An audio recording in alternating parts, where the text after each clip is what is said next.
नमस्कार, आप देख रहे हैं अलवर न्यूज। मैं हूं आपके साथ रुचि सोलंकी। नजर डाल लेते हैं आज की हेडलाइंस पर।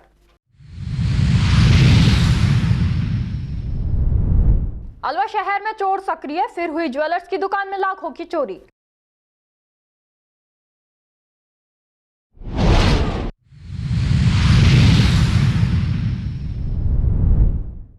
ट्रॉले की टक्कर से एक मरा, दूसरा हुआ गंभीर घायल। पुलिस ने शुरू की जांच पड़ताल।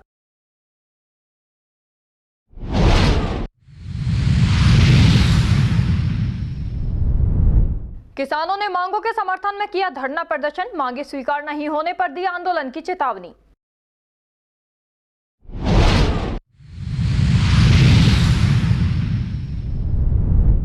बदमाश सीआरपीएफ सब इंस्पेक्टर का मोबाइल छीनकर हुए फरार, पुलिस ने शुरू की जांच पड़ताल।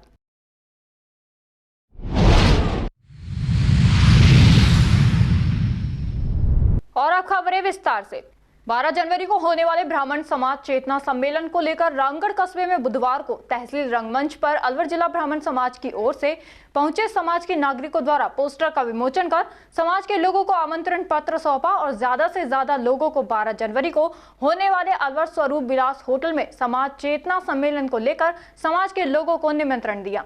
इस मौके पर अलवर से पहुंचे विपरीत सेना संरक्षक राजकुमार शर्मा, जिला अध्यक्ष राजेंद्र शर्मा, जिला अध्यक्ष युवा प्रकोष्ठ अमित शर्मा, जिला संयोजक चंद्रकांत शर्मा, वरिष्ठ उपाध्यक्ष नीतेश भारद्वाज, सभी का रामगढ़ ब्राह्मण समाज की ओर से स्वागत किया गया।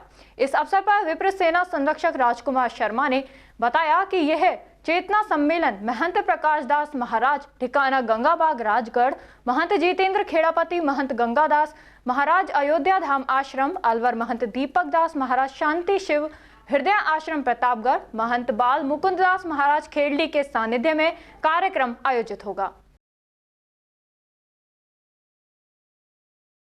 अलवर जिला अस्पताल में कैंसर मरीजों की संख्या में हर वर्ष ही इजाफा हो रहा है। 2021 में कैंसर मरीजों की संख्या 1067 थी, जो 2024 में बढ़कर करीब 16,000 तक पहुंच गई है। ये कैंसर मरीजों को दी जाने वाली महंगी दवाइयों के साथ कीमोथेरेपी की सुविधा भी यहाँ पर मौजूद है।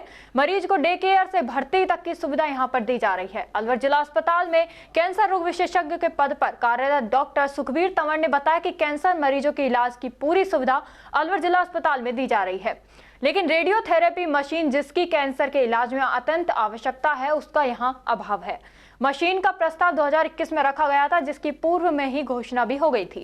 कागजों की पूर्ति भी कंप्लीट कर ली गई। जयपुर से आई टीम द्वारा भी जगह का निरीक्षण कर लेने के बावजूद भी अभी तक मशीन उपलब्ध नहीं हो पाई है। मैं डॉक्टर सुखबीर तंवर जिला चिकित्सालय अलवर में कैंसर रोग विशेषज्ञ के पद पर कार्यरत हूं। मैं आपको बताना चाहता हूं, गत 4 वर्षों का डाटा आपको देना चाहता हूं। 2021 में जब मैं यहाँ पे आया था अपने यहाँ पे, तो हमारे पास पूरे जो वर्ष के जो डाटा थे 2021 में, वो डाटा पूरे वर्ष की ओपीडी है ये हमारे पास। अभी मैं ये 2021 में ये डाटा था 1067। वहीं 2022 में ये डाटा बढ़ के हो गया 2883 और 2023 में ये आंकड़ा पहुंच गया 9129 और 2024 में इस वर्ष का डाटा जो अभी तक हमारे पास आ चुका है वो लगभग 16,000 के आसपास का पूरा डाटा जो है कैंसर मरीजों का हमारे पास जो है पूरे साल में लाभ ले रहे हैं मरीज। हाँ जी, देखिए इसमें जो कैंसर की जो महंगी दवाइयाँ थी, जो कि पहले बाहर से उपलब्ध हुआ करती थी, वो आज के टाइम में हमारे पास गवर्नमेंट सप्लाई में है, तो उसका जो लाभ है सभी कैंसर मरीजों को दिया जा रहा है। उनको बाहर से किसी प्रकार की कोई दवाई नहीं दी जा रही है। इसलिए क्या है कि मरीजों को जब जो वित्तीय भार है या जो वहाँ पे जैसे जयपुर गए, वहाँ रहे, वहाँ खाने पीने का और इस तरह से जो रुकने की जो व्यवस्था वहाँ नहीं हो पाती थी, वो यहाँ पे अब हमारे पास सारी चीजें, वार्ड वगैरह, डे केयर वार्ड हमारा बहुत अच्छा 13 बेड का बना हुआ है, सभी प्रकार की दवाइयाँ और जो यहाँ पे उनके लिए सारी चीज उपलब्ध कराई जा रही है। हाँ जी, देखिए अभी हम यहाँ पे जो सुविधाएं यहाँ कैंसर मरीजों को दे पा रहे हैं, वो फिलहाल कीमोथेरेपी के और कुछ जांचें हैं जो कि हम यहाँ कर पा रहे हैं। लेकिन जैसे मैक्सिमम 80 से 90% लोगों को क्या होता है, कैंसर के जो मरीज होते हैं उनको या तो सीधे तौर पे या आराम देने के तौर पे रेडिएशन देना पड़ता है। तो रेडिएशन देने के लिए रेडियोथेरेपी मशीन का हमने प्रस्ताव रखा था 2021 में, जो कि घोषणा हो गई थी यहाँ पे, और जिसका कि फाइल वगैरह सब कंप्लीट करके जयपुर की टीम यहाँ पे आई थी। वो जगह चिन्हित कर गई, कमेटी उसको उपयुक्त बता कर गई है, और जहाँ जितनी जनसंख्या अलवर की है, जिस हिसाब से यहाँ पे कैंसर रोगियों की जनसंख्या है, जितने मरीज जो ट्रीटमेंट ले रहे हैं हमारे, उसके आधार पे उन्होंने ये उपयुक्त बताया था कि यहाँ पे कैंसर के ट्रीटमेंट के लिए रेडियोथेरेपी की मशीन होनी चाहिए। लेकिन वो जो जगह, लेकिन कुछ कारणों से वो मामला फिर आगे नहीं बढ़ पाया। इसलिए मेरा कहना ये है कि या मैं ये मानता हूँ, अगर रेडियोथेरेपी की मशीन लग जाए तो ज़्यादा से ज़्यादा कैंसर मरीजों को अपन लाभ दे सकते हैं। देखिए, यहाँ पे कैंसर की ओपीडी नियमित रूप से चलती है जिला चिकित्सालय में। अपन सोमवार से लेकर शनिवार तक की डेली ओपीडी है, 9 से 3 बजे तक की है। तो और जैसे भी हमारे पास दिन में 30 से 40 के बीच की ओपीडी डेली रहती है। महीने के 700 से 800 मरीज हमको दिखाने आ रहे हैं। तो इस हिसाब से हमारा जो ये आंकड़ा है, ये काफी अच्छा आंकड़ा है जिला चिकित्सालय के लेवल पे, जो कि राजस्थान में ज्यादातर दूसरे जिलों के रेस्पेक्ट में शायद अपन अव्वल है इस मामले में, ओपीडी के मामले में। कटवर विधानसभा क्षेत्र के खेड़ली मंडल के नवनियुक्त भाजपा मंडल अध्यक्ष शीलेंद्र चौहान का नगर पालिका चेयरमैन संजय गीसगड़िया के नेतृत्व में भव्य स्वागत किया। इस अवसर पर शीलेंद्र चौहान के मनोनयन पर सभी ने हर्ष व्यक्त किया। शीलेंद्र चौहान का राजनीतिक सफर अखिल भारतीय विद्यार्थी परिषद से शुरू हुआ। इनकी कट्टर भाजपा कार्यकर्ता तथा निर्विवाद मिलनसार छवि की सराहना करते हुए भाजपा संगठन हित में अच्छा बताया। इस खुशी में मिठाइयां बांटी। रामगढ़ थाना अंतर्गत मिलकपुर गांव में मंगलवार प्रातः गाय के बछड़े की हत्या का मामले ने तूल पकड़ लिया। बुधवार दोपहर विभिन्न हिंदू संगठनों, पदाधिकारी व संगठन के सैकड़ों लोग रामगढ़ तहसील रंगमंच पर इकट्ठा हुए। उसके बाद रैली निकालते हुए रामगढ़ एसडीएम कार्यालय पहुंचे। वहां पर एसडीएम कार्यालय के बाहर प्रदर्शन करते हुए धरने पर बैठ गए और पुलिस की कार्यशैली के खिलाफ विरोध प्रदर्शन जताया गया। हिंदू संगठन के पदाधिकारी रमन गुलाटी, निर्मल सुरा, देवेंद्र दत्ता, प्रेमजी राजावत, बजरंग दल प्रांत संयोजक विजेंद्र सिंह, आरएसएस दल धर्मेंद्र शर्मा ने सभा को संबोधित करते हुए कहा कि कल जो मिलकपुर गांव में गाय के बछड़े की निर्मम हत्या की गई, इस मामले में घटना की सूचना देने वाले गौ रक्षक को पुलिस चौकी Alawara in charge head constable Dayaram Chaudhary द्वारा मामला झूठा बताते हुए थप्पड़ मारा गया। इस घटना को लेकर अनेक हिंदू संगठनों के लोगों में भारी आक्रोश है। सबका कहना है कि जब तक पुलिस अधीक्षक द्वारा हेड कांस्टेबल दयाराम को सस्पेंड नहीं किया जाएगा, जब तक ये मामला इसी प्रकार तूल पकड़ता जाएगा। शुक्रवार तक का पुलिस प्रशासन को अल्टीमेट दिया गया है कि या तो हेड कांस्टेबल को सस्पेंड किया जाए, वरना शुक्रवार को फिर दोबारा से आंदोलन किया जाएगा। साथ ही मांग रखी कि गौकशी के मामले में पकड़े गए आरोपियों को फांसी की सजा दी जाए और सरकार से मांग रखी जाए कि आरोपियों के घर पर बुलडोजर चलवाया जाए, जिससे अपराधी अपराध करने से पहले सोचने को मजबूर हो जाए। रामगढ़ क्षेत्र की गौ रक्षक चौकियों पर गौरक्षकों के साथ पुलिस भी उनका सहयोग करे, जिससे कि गौ तस्करी की घटनाओं पर रोक लगे। रमन गुलाटी ने बताया कि दिल्ली मुंबई हाईवे एक्सप्रेसवे बनने से गौ तस्करों को फायदा मिला है, क्योंकि हरियाणा के गौ तस्कर राजस्थान में घुसकर गौ तस्करी कर हाईवे से होकर निकल जाते हैं। वहां पर भी चौकी तैनात की जाने की मांग की गई। मंगलवार को मिलकपुर गांव में गाय के बछड़े को काटने का मामला सामने आया था। इस मामले में पुलिस ने मुख्य आरोपी बिल्लू खान को मौके पर ही गिरफ्तार कर लिया था और अन्य आरोपियों की तलाश में पुलिस जुटी हुई है।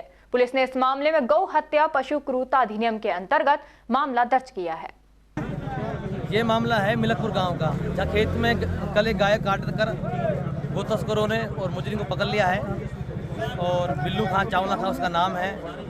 और अवशेष बरामद हुए हैं, गाय के मूंड बरामद हुआ है, खुर बरामद हुआ है और जो उसकी आंत पेशी होती है वो बरामद हुई है। पर इसमें एक विषय की बात यह है कि जिस बंदे ने ये अपन को मुखबरी दी गौरक्षा के लिए, उस लड़के को जो अलावड़ा गौरक्षा के नाम से चौकी लगी हुई है, वहाँ पर इंचार्ज है दयाराम नाम का, उसने कार्यकर्ता को ही थप्पड़ मारा है। अगर खेत को बाढ़ खाएगी तो खेत की रक्षा कौन करेगा?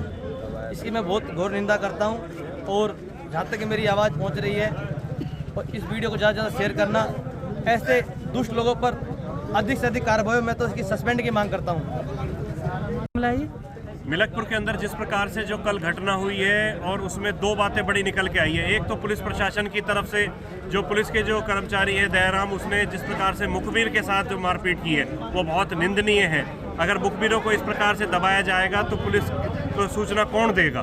दूसरा, जिसने ये घटना की है उसके खिलाफ सख्त से सख्त कार्रवाई के लिए हमने 3 दिन का एक समय दिया है और 3 दिन बाद पुनः यहाँ 11 बजे एकत्रित होंगे।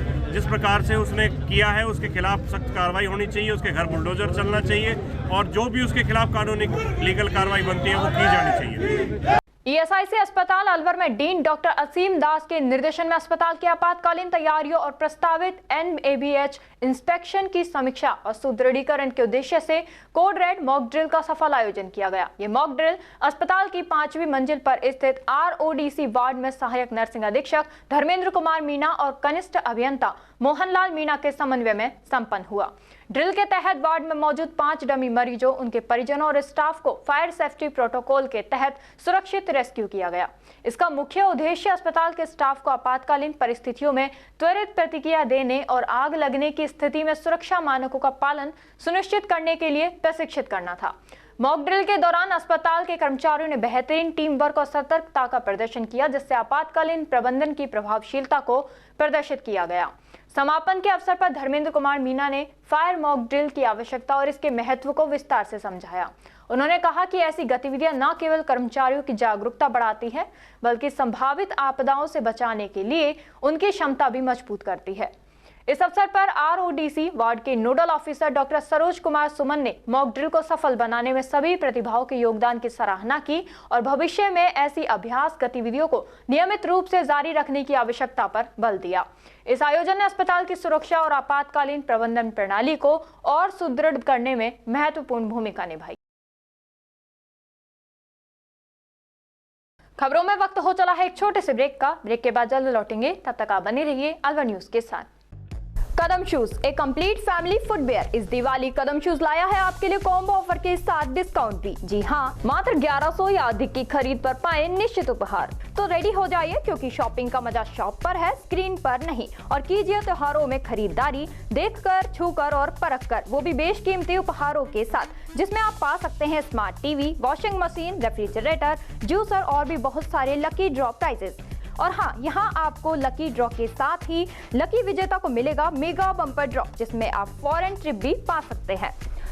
हो जाइए और इस दिवाली ट्रिपल धमाका ऑफर का लाभ उठाइए। 1100 की खरीद पर 1 लकी ड्रॉ द्वारा निश्चित उपहार, 2500 की खरीद पर 1 लकी ड्रॉ द्वारा निश्चित उपहार और साथ ही पाए मिल्टन बॉटल बिल्कुल फ्री। 5000 की खरीद पर 2 लकी ड्रॉ द्वारा निश्चित उपहार और साथ ही पाए डबल बेडशीट बिल्कुल फ्री। 7500 की खरीद पर 2 लकी ड्रॉ द्वारा निश्चित उपहार और उसके साथ ही पाए सेलो आयरन बिल्कुल फ्री।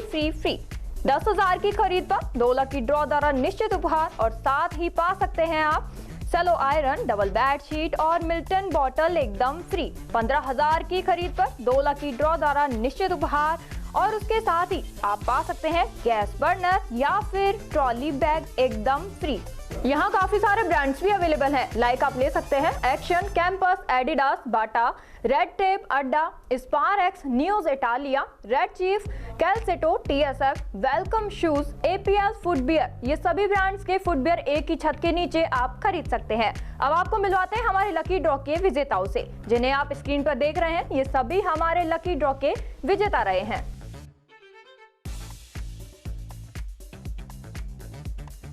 हमारा एड्रेस राजर्षि अभय समाज के सामने, near police control room Alwar. Contact number 9414893253, 9588854715। तो जल्दी कीजिए, मौका चूक ना जाए और खुशियों का खजाना अपने घर ले आए।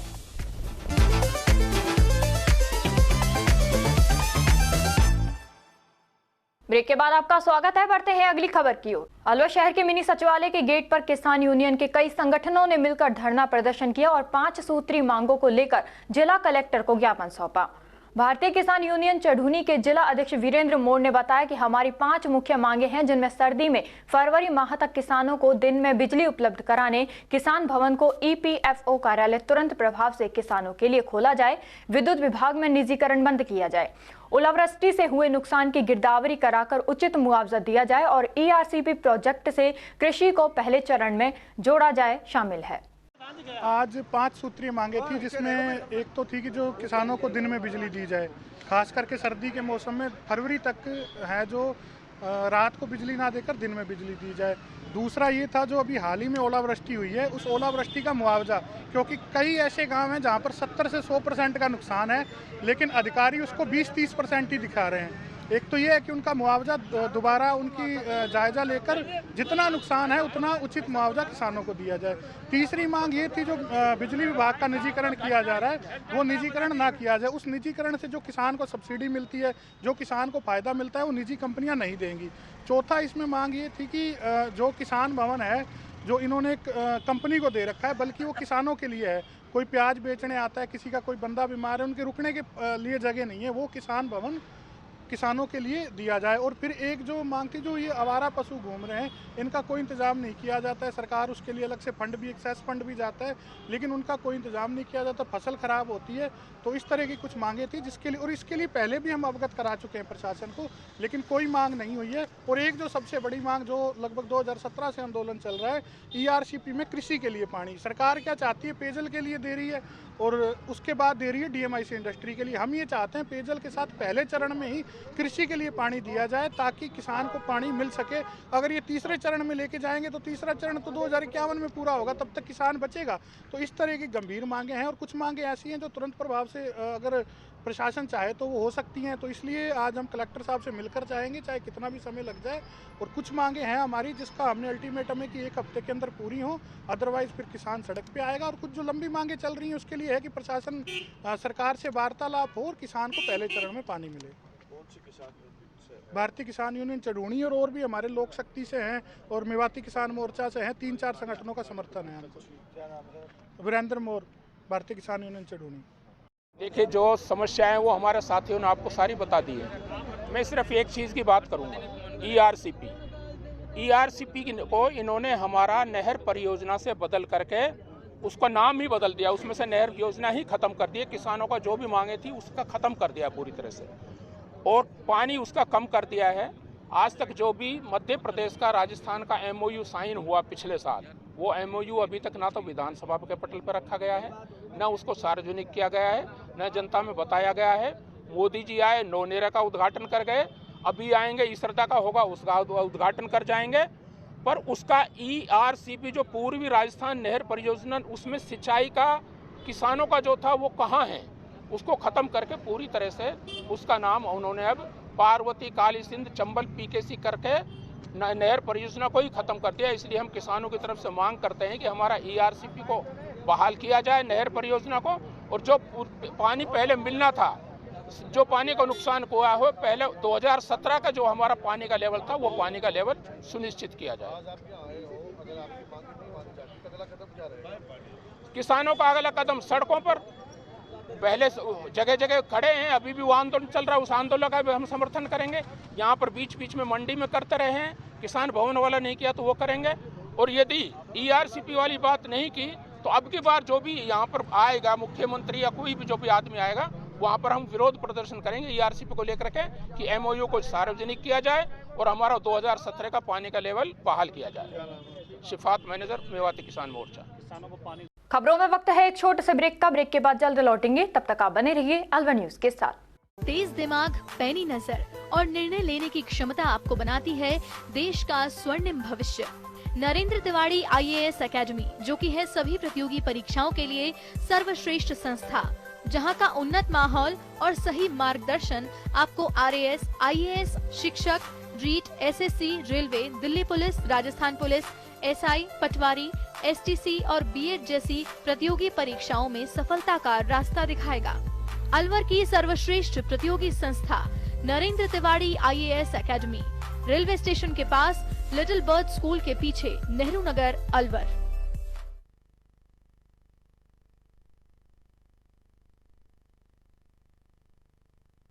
ब्रेक के बाद आपका स्वागत है। बढ़ते हैं अगली खबर। खेड़ी नगर पालिका के सफाई निरीक्षक द्वारा एक विधवा महिला से सफाई कर्मी से अभद्रता तथा गलत तरीके से निलंबित करने के बाद खेड़ी नगर पालिका के करीब 70 महिला पुरुष सफाई कर्मचारी झाड़ू डाउन हड़ताल पर चले गए। खेड़ी नगर पालिका का एक तरह से दुर्भाग्य है कि स्थायी सफाई निरीक्षक नहीं है, जिसकी एवज में फायरमैन विजय शर्मा को स्वास्थ्य सफाई निरीक्षक का कार्यभार दिया है, जिसका हमेशा विवादों से रिश्ता रहा है। सफाई निरीक्षक के मलाईदार पद को लेकर हर स्तर पर उतर जाता है। शनिवार को बबली वाल्मीकि महिला सफाई कर्मी से अभद्रता तथा गलत तरीके से निलंबित कर दिया गया, जिसकी सूचना अन्य सफाई कर्मचारियों को लगी तो सभी सफाई कर्मचारी झाड़ू डाउन हड़ताल पर बैठ गए तथा सफाई निरीक्षक के विरुद्ध कार्रवाई की मांग कर रहे हैं। सफाई कर्मचारियों का आरोप है कि सफाई निरीक्षक मनमानी करते हुए सफाई कर्मियों से गालियां तथा मारपीट तक कर देता है। गौरतलब है कि पूर्व में भी सफाई निरीक्षक पर जब्त पॉलिथीन गायब करने, अतिक्रमण में भेदभाव करने को लेकर कस्बेवासी लामबंद हो चुके हैं। आखिर इतना सब कुछ होने पर भी सफाई निरीक्षक के खिलाफ कार्रवाई नहीं होना बड़ा सवाल खड़ा कर रहा है। आईडी और पीछे जा। आप के साथ क्या मामला हुआ है? सर जी, मैं हाजिरी पे आई थी, हमारी पोती हुई, मैं थोड़ी लेट हो गई। मेरा जो कर्मचारी लगा रखा है मैंने एफजी पे, वो आया था तो उससे ललकारा फटकारा दे दिया। किसने किया? एसआई साहब विजय एसआई ने। कब की घटना है ये है शनिवार की बात। तो मैंने कहा मैं उन्हें कि भाई मैं ड्यूटी नहीं करूँगा, तुम्हारी भाभी जी और मेरे से ललकारा फटकारा दे रहा है। तो मैंने कि तुम ड्यूटी पे जाओ, मैं आ रही हूँ। मैंने एसआई साहब से बात करी, सर जी क्या होगा? तो बोला कि कुछ नहीं हुआ। मैंने हाजिरी कर ली, नहीं करूँगा। मैंने कि क्यों सर जी? कि मैं थोड़ी लेट होगी तो हाजिरी कर ले। मैंने कि अगर तुम ललकारा फटकारा मत दो, हाजिरी मत करो, लेकिन छुट्टी दे दो। आपके साथ अभद्रता की गई थी हाँ क्या? तो मैं फिर मैं बोला कि तू जा, मुंह खराब मत करे और जा, तेरे कमर पर लंबा जेड़ो है, जा भग जा यहाँ से। और गाली गलौज करने लगा मेरे साथ में। तो मैं बोले कि मैं तेरे को सस्पेंड कर दूंगा, मैं तेरे को नोटिस दे दूंगा। कल मेरे को अकेला ही बुला के नहीं नोटिस दे दिया, अकेले ही मेरे से बात करी इसने और मेरे से बदतमीजी से पेश हो रहा है। आपका क्या नाम है? मेरा नाम बबली है सर जी। आप किस पद पर हैं यहाँ? मैं सफाई कर्मचारी, विधवा औरत हूँ मैं। और हर बार जब जमादार के पास फ़ोन करती हूँ मैं, भैया मेरी हाजिरी लगवा देना, तो बोले एसआई का फ़ोन कर ले। एसआई से कहती हूँ तो वो स्विच ऑफ कर लेता है फ़ोन को, मैं बात नहीं करता फ़ोन से। तो सर जी मेरे हाथ जोड़ के निवेदन है। अब आपके साथ कौन लोग साथ में हैं इस समय? अब पूरे कर्मचारी साथ में है मेरे साथ। अब क्या निर्णय लिया है आप लोगों ने? अब निर्णय तो अब ये समाज करेगी, क्या करना है। हाँ कुछ करी कार्रवाई क्या करनी चाहे ये किसके करेंगे। खिलाफ कार्रवाई की मांग कर रहे हैं आप? एसआई के खिलाफ करेंगे। सभी कर्मचारी काम बंद करके झाड़ू डाउन हड़ताल पर हैं, किस बात को लेकर हैं? सर हमारा छोटा वर्ग है, हरिजन समाज से हैं हम, नगर पालिका खेड़ली में कार्यरत हैं और हमारी समाज के साथ, हमारे कर्मचारियों के साथ अभी तक कभी ऐसा सलूक नहीं हुआ जिस तरीका का सलूक अब हमारे साथ किया जा रहा है। हमारे प्रत्येक कर्मचारी को प्रताड़ना भी दी जा रही है। बात कार्य की नहीं है, हमारा कार्य हम खुद ही करते हैं। हमने कभी जीवन में कार्य के प्रति मुंह नहीं मोड़ा है। हम आज भी कार्य कर रहे हैं और कार्य करते ही रहेंगे। लेकिन सर हमने अपना ईमान, अपनी इज्जत हमने नहीं बेची है। हमारे प्रत्येक कर्मचारियों को टारगेट किया जाता है, किसी की गलेबान पकड़ी जाती है, किसी को मारा जाता है, किसी को धमकाया जाता है। ऐसा प्रशासन हमने कभी जीवन में नहीं देखा जैसा प्रशासन आज हमको देखने को मिल रहा है। और हमारी माँ बहन जो इस नगर पालिका में कार्यरत हैं सफाई पे, उनको इस तरीके की भाषा से प्रयोग किया जाता है जैसे हम अपनी लुगाई से करते हैं। हम सरकार से ये निवेदन करते हैं कि है सरकार, ऐसी सरकार हमने कभी नहीं देखी जो कर्मचारियों के साथ शोषण किया जाए। आज हम 5 मिनट भी लेट हो गए तो हमारी तुरंत एब्सेंट लगा दी जाती है। अगर हमारा कोई व्यक्ति अस्पताल में भर्ती है, अगर वो मरने को जा रहा है, उसको लेके भाग रहे हैं, एसआई फोन कर रहा है कि ड्यूटी कर, कि सर हमारा आदमी मरने को जा रहा है, नहीं मैं तेरे एब्सेंट लगा रहा हूँ, हमारी एब्सेंट लगाई जाती है। हर कर्मचारी को टारगेट किया जा रहा है। और जब कुछ बोलता है कोई तो आधे कर्मचारियों को अपनी तरफ लेकर के किसी को जमादारी का लोभ दे रहा है, किसी को कुछ पद का लोभ दे रहा है, किसी को, और यहाँ किसी को कोई पद नहीं दिया जा रहा है। जो सीनियर हैं वो वास्तव में जमादारी लायक जो हैं वो तो बैठे हैं घर, और नए कर्मचारी 18 के कर्मचारियों को जमादारी पद दिया जा रहा है। हमारे साथ इतना शोषण हो रहा है। और आज हमारे साथ ये कर्मचारी बबली है, इसको बोला है कि एक एक कर्मचारी की भेंट ली जाएगी। क्या भेंट लेंगे इसकी? आज ये विधवा औरत, इसको सस्पेंड करके कार्य के प्रति नहीं, सिर्फ इसने उससे माफी मांगी और इससे अभद्र व्यवहार भी किया उसने। इसने माफी मांगी, माफी मांगने के बावजूद भी, इस कर्मचारी के माफी मांगने के बावजूद भी इसको सस्पेंड करके कार्यालय का ठुमर दे दिया है। अब बताओ ये विधवा औरत। अब आपकी जो झाड़ू डाउन हड़ताल है तो किस मांग पर, किस निर्णय पर समाप्त होने वाली है? सर प्रथम मांग हमारी यह है कि हमारे इस सफाई कर्मचारी से ऐसा ही माफी मांगे और इसको ड्यूटी से बहाल करें। दूसरी मांग हमारी यह है, हमारे 4 फील्ड जमादार हैं, वो हमारा सारे कार्य देखते हैं, उनको पता है कि कौन सा कर्मचारी कितना काम कर रहा है। एसआई कभी फील्ड में नहीं घूमता है, एसआई तो सुबह 7 बजे आता है, 8 बजे आता है, वो कभी फील्ड में नहीं घूमता। इनको पावर दिया जाए कि कर्मचारी की हर समस्या का समाधान करे। अगर बड़ी समस्या है हम ईओ साहब से भी मिलेंगे, एसआई साहब से भी मिलेंगे, लेकिन छोटी मोटी जो बात होती है, कर्मचारी अगर आध घंटे छोड़ के जा रहा है तो जमादार को बोल सकता है। आज कर्मचारी बीमार है तो जमादार को भी बोलता है। तो इसलिए सर आपसे हाथ जोड़ के निवेदन है कि इसको एसआई से माफी मंगवाई जाए और हमारे कर्मचारी को बहाल किया जाए, जमादारों को पावर दिया जाए। धन्यवाद। श्री रामलीला समिति तांगा स्टैंड के रंगमंच पर नववर्ष मिलन समारोह व नवनिर्वाचित कार्यकारिणी का शपथ ग्रहण समारोह रामलीला रंगमंच पर आयोजित किया गया, जिसमें श्री रामलीला समिति कार्यकारिणी के अध्यक्ष पद पर हरिकिशन खत्री, सचिव पद पर हितेश ठाकुर, कोषाध्यक्ष पद पर जगदीश मीनोचा, निर्देशक पद पर विद्याभूषण ग्रोवर सहित 21 लोगों ने रामलीला हित में कार्य करने की शपथ ली। इस अवसर पर नववर्ष मिलन समारोह की एक दूसरे को बधाई दी व सभी अतिथियों व सदस्यों द्वारा सामूहिक श्री हनुमान चालीसा का पाठ किया गया, जिसमें अलवर शहर की करीब 15 समितियों के अध्यक्ष व सचिव सहित अलवर शहर के गणमान्य लोग उपस्थित हुए। आए हुए सभी अतिथियों का समिति अध्यक्ष हरिकिशन खत्री ने स्वागत किया व धन्यवाद ज्ञापित किया।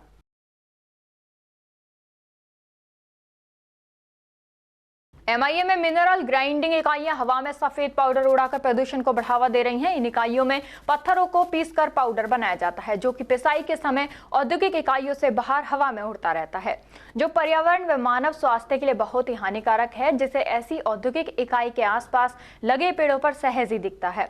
जहां पेड़ों के पत्ते सफेद हो चुके हैं, इस पाउडर के कण बहुत ही महीन होते हैं, जो कि सांस के साथ फेफड़ों में भी जाते हैं। इस तरह की हवा के संपर्क में रहने वाले लोगों को फेफड़ों की बीमारी का खतरा अधिक रहता है।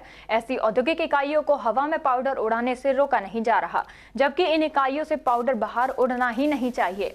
इन इकाइयों में काम करने वाले श्रमिकों के पास सुरक्षा के लिए मास्क तक नहीं होते हैं। ऐसे में इन इकाइयों में काम करने वाले श्रमिकों व आसपास रहने वाले लोग जो लगातार उड़ते पाउडर वाली हवा के संपर्क में बने रहते हैं, उनके स्वास्थ्य की जिम्मेदारी किसकी होगी? मिनरल इकाइयों से लगातार धूल के गुबार उड़ते हैं। इसके चलते आसपास क्षेत्र में रहने वाले लोगों को खासी परेशानियां होती हैं।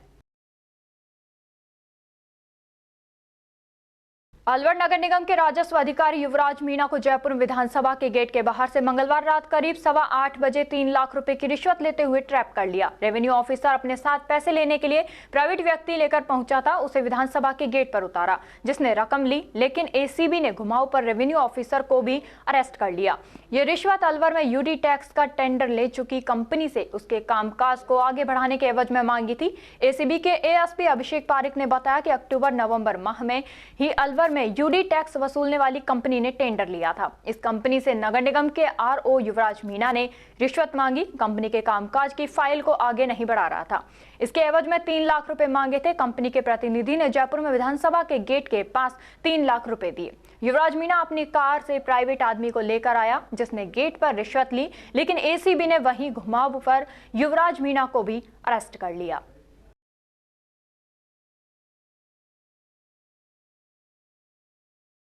सिखों के 10वें गुरु दशमेश पिता श्री गुरु गोविंद सिंह जी का जयंती पर्व अलवर में बड़े हर्षोल्लास से मनाया गया। शहर के लाजपत नगर गुरुद्वारे में सुबह से गुरुबाणी कीर्तन और पाठ का कार्यक्रम जारी रहा।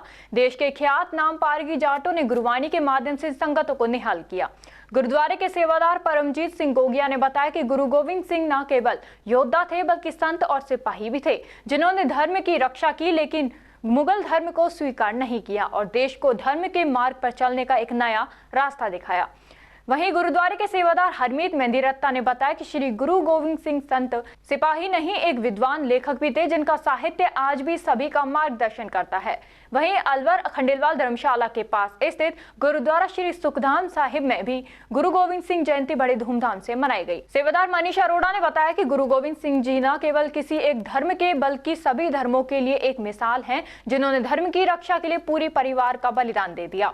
तभी गुरु गोविंद सिंह जी को सर्वस्व बलिदानी की संज्ञा दी जाती है। गुरुद्वारे के ग्रंथी रवि सेतिया ने बताया कि सिखों के 10वें गुरु गोविंद सिंह जी के जयंती प्रकाश पर्व पर गुरुवाणी का पाठ किया गया। अखंड पाठ के भोग के बाद अटूट लंगर बरताया गया। इसके अलावा अशोका टॉकीज स्थित मालाखेड़ा सिंह सभा गुरुद्वारा में भी रागी जत्थों ने गुरुबाणी कीर्तन से संगतों को निहाल किया। सेवादार हरमीक सिंह ने बताया कि गुरु गोविंद सिंह की शिक्षाएं वर्तमान परिप्रेक्ष्य में भी सार्थक प्रतीत होती हैं, जिनको अगर व्यक्ति अपने जीवन में उतारे तो उसका उद्धार हो जाए। उल्लेखनीय है कि सिखों के 10वें गुरु श्री गुरु गोविंद सिंह जी न केवल स्वयं गुरु थे, बल्कि उन्होंने दीक्षा देकर स्वयं दीक्षा दिए हुए दीक्षार्थियों से भी स्वयं दीक्षा ली, तभी कहा जाता है।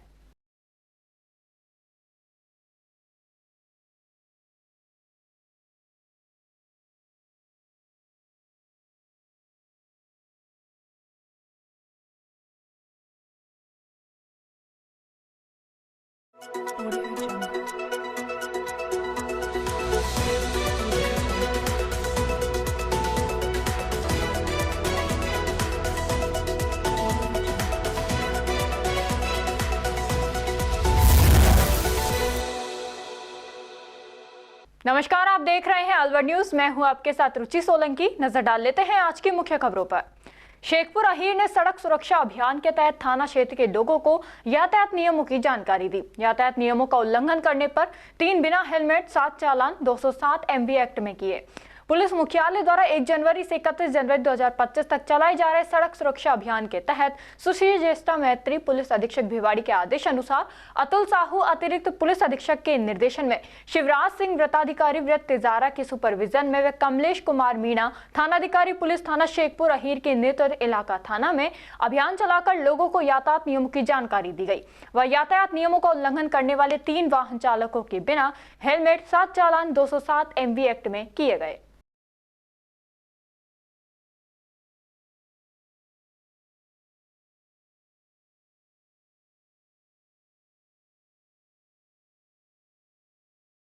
मुख्यमंत्री के मीडिया सलाहकार हीरेन जोशी की दादी श्रीमती भगवती देवी का निधन मंगलवार 7 जनवरी को हो गया। वे 92 साल की थीं। उनके खैरतल स्थित निवास स्थान से अंतिम संस्कार के लिए बैकुंठी निकाली गई। शोकाकुल परिवार में उनके पुत्र देवदत्त जोशी, पौत्र कमल जोशी, हीरेन जोशी, प्रपौत्र केशव जोशी हैं। श्रीमती भगवती देवी का जीवन सेवाभावी रहा। उनकी आध्यात्मिक जीवन शैली सदैव ईश्वर भक्ति में समर्पित रही। श्रीमती भगवती देवी का आचरण समाज को भी प्रेरणा देने वाला रहा।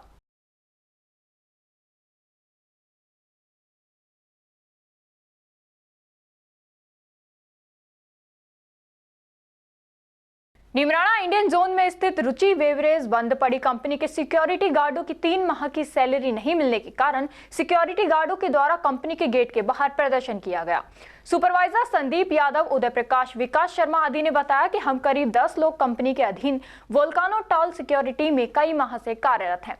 सिक्योरिटी के द्वारा 3 माह की सैलरी नहीं दी गई। सैलरी मांगने के लिए कई बार फोन किए गए, लेकिन किसी ने भी कुछ भी नहीं सुना। अंत में हमें सभी लोगों को 3 माह की सैलरी रखने के बावजूद ड्यूटी से हटा दिया गया। ये कंपनी कई वर्षों से बंद पड़ी है। केवल कंपनी की देखरेख के लिए ही सिक्योरिटी गार्ड ड्यूटी करते हैं। संदीप यादव, उदय प्रकाश आदि ने बताया कि हमारी सैलरी अगर सिक्योरिटी के अधिकारी नहीं देते हैं तो आगे कंपनी गेट पर बैठकर धरना प्रदर्शन करेंगे एवं ज्ञापन देने की प्रक्रिया करेंगे।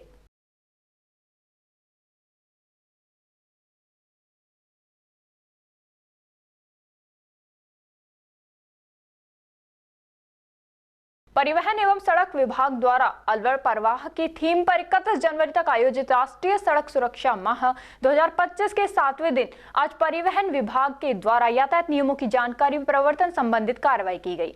प्रादेशिक परिवहन अधिकारी सतीश कुमार ने बताया कि विभाग के उड़न दस्ते प्रभारी योगेश कुमार मीणा की अगुवाई में अलवर बहरोड रोड पर डेहरा शाहपुर टोल पर नेत्र जांच शिविर आयोजित हुआ, जिसमें डॉक्टर MS सक्सेना एवं नेत्र सहायक दौलत चौधरी द्वारा 60 से अधिक वाहन चालकों की नेत्र जांच की गई तथा डेलवे पब्लिक स्कूल ततारपुर में सड़क सुरक्षा कैंप आयोजित कर सभी विद्यार्थियों को सड़क एवं यातायात नियमों की जानकारी प्रदान कर 120 पंपलेट व बुकलेट वितरित किए गए। साथ ही ट्रैफिक पुलिस एवं परिवहन उड़न दस्तों द्वारा विभिन्न श्रेणी के 80 से अधिक वाहनों पर रिफ्लेक्टर टेप लगाई। सड़क दुर्घटनाओं की रोकथाम हेतु जिला परिवहन अधिकारी सुरेश कुमार यादव, DRMI रेड कपिल एवं परिवहन निरीक्षक गिरीश कुमार अग्रवाल द्वारा राष्ट्रीय राजमार्ग संख्या 248 48A कटिघाटी अलवर से थाना गाजी पर ब्लैक स्पॉट चिन्हित कर संयुक्त निरीक्षण किया गया।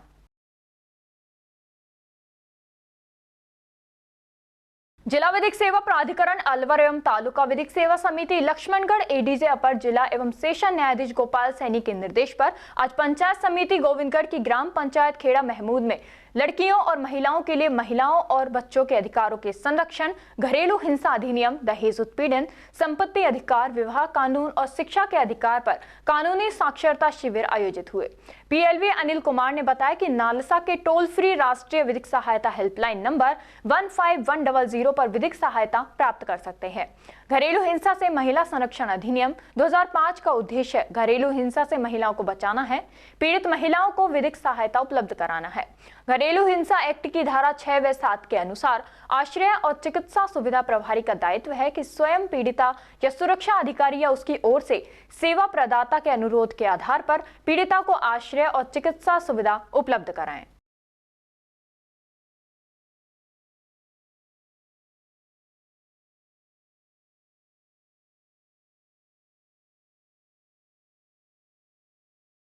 खबरों में वक्त हो चला है एक छोटे से ब्रेक का। ब्रेक के बाद जल्द लौटेंगे, तब तक आप बने रहिए अलवर न्यूज के साथ। पोथी कलम प्ले स्कूल, जी हाँ प्ले स्कूल, जहाँ से बच्चों के उज्जवल भविष्य की शुरुआत होती है, जहाँ पर न सिर्फ शिक्षा बल्कि संस्कारों के साथ साथ बच्चों के संपूर्ण विकास को बढ़ावा दिया जाता है, जहाँ बच्चों के छोटे मन को आकार देने के लिए कुछ प्ले ग्रुप एक्टिविटीज जैसे alphabets recognition, number recognition, oral counting, basic GK, drawing basic strokes, colouring, crafting, rhymes with action जैसे एक्टिविटीज बच्चों को करवाए जाते हैं, जहां एक्टिविटीज के साथ साथ बच्चों के खाने पीने से लेकर रेस्ट रूम तक की सभी सुविधाएं उपलब्ध हैं, जिन पर पूरी तरह ध्यान दिया जाता है। अपने बच्चों के सर्वांगीण विकास हेतु अभिभावक एक बार विजिट जरूर करें। Pothi Kalam play school, A10 Laxmi Nagar Alwar. Contact number 8690512287। Break के बाद आपका स्वागत है। बढ़ते हैं अगली खबर की ओर। दर्दनाक हादसे में खैरतल शहर के निकट स्थित किरवारी गांव में आवारा श्वानों के हमले से 7 वर्षीय बालिका इकराना की दुखद मृत्यु हो गई थी। इस हृदय विदारक घटना पर शोक व्यक्त करते हुए जिला कलेक्टर ने बालिका के परिवार से मुलाकात कर उन्हें सांत्वना दी और मुख्यमंत्री सहायता कोष से स्वीकृत 1 लाख रुपए का चेक प्रदान किया। जिला कलेक्टर ने कहा कि यह घटना अत्यंत दुखद और पीड़ादायक है और प्रशासन इस कठिन समय में पीड़ित परिवार के साथ खड़ा है। उन्होंने परिजनों को हर संभव सहयोग का आश्वासन देते हुए कहा कि आवारा पशु की समस्या के समाधान के लिए प्रभावी कदम उठाए जा रहे हैं। इस पर परिजनों ने जिला कलेक्टर के इस मानवीय प्रयास और संवेदना के लिए आभार व्यक्त किया।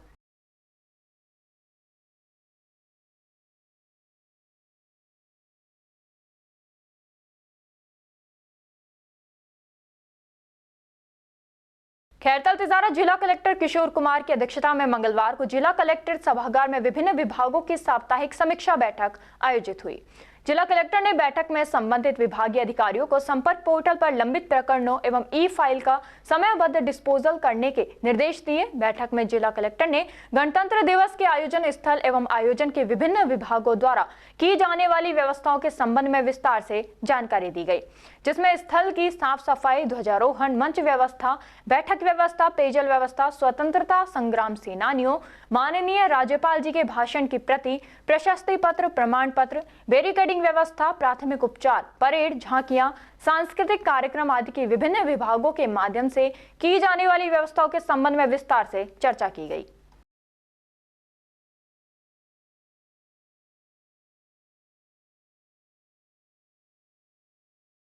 तिजारा ब्लॉक में आसपास के गांवों में पिछले 11 सालों से ग्रामीण शिक्षा कार्यक्रम के अंदर बच्चों की बुनियादी शिक्षा पर कार्य कर रही है, जिसमें SRF फाउंडेशन ने ग्रामीण शिक्षा कार्यक्रम के तहत महात्मा गांधी राजकीय स्कूल थड़ा स्कूल स्टाफ और प्रिंसिपल के साथ HP वाउ बस के माध्यम से राष्ट्रीय सड़क सुरक्षा माह 2025 का आयोजन किया।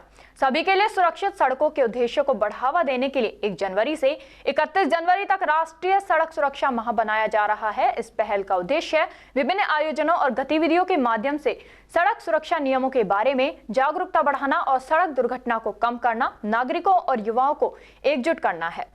सड़क सुरक्षा महा SRF फाउंडेशन और महात्मा गांधी राजकीय स्कूल थड़ा के सहयोग से सड़क सुरक्षा के तहत एक रैली का आयोजन किया गया, जिसमें बस चालक नरेंद्र कुमार, प्रिंसिपल शैली मैडम व अध्यापिका मोहिनी शर्मा ने बच्चों को सड़क सुरक्षा के बारे में बताया और नियमों पर चर्चा की गई।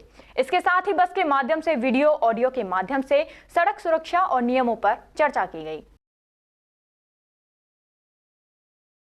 राज्य सरकार द्वारा बच्चों में 56 तरह की बीमारियां चिन्हित की गई। इन बीमारियों में से कोई भी बच्चा घोषित पाया जाता है तो सरकार के द्वारा 50 लाख तक का मुफ्त इलाज मिलेगा।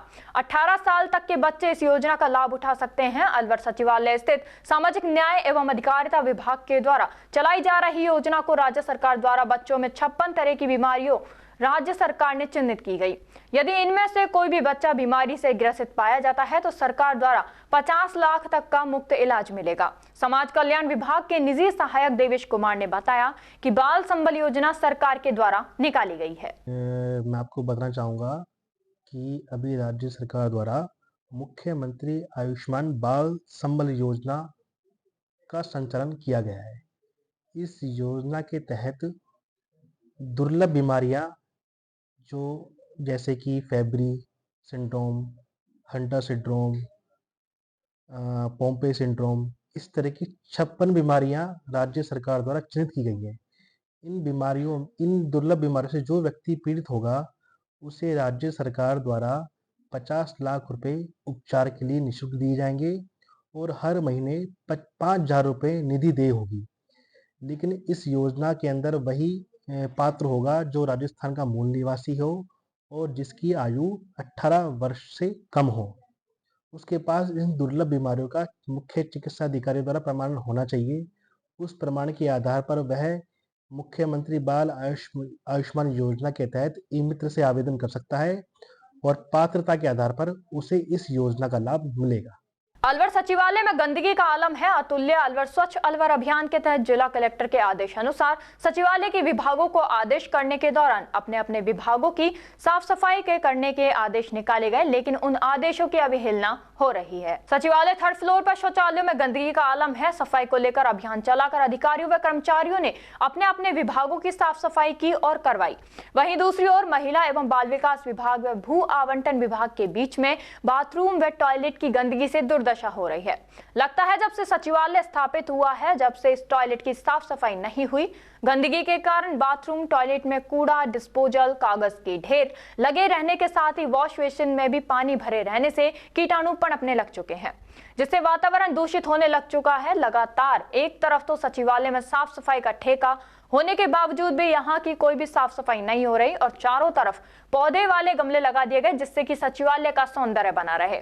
और टॉयलेट में गंदगी का आलम है। इस संदर्भ में सफाई निरीक्षक से जानकारी लेना चाहिए तो वह अपने कमरे में नहीं मिले। सफाई प्रभारी का पता करने पर पता लगा अतिरिक्त जिला कलेक्टर शहर बीना महावर को नियुक्त किया है और उनसे भी जानना चाहा तो वह भी अपने चैम्बर में नहीं मिले। प्रतीत होता है सफाई के नाम पर खाना पूर्ति हो रही है।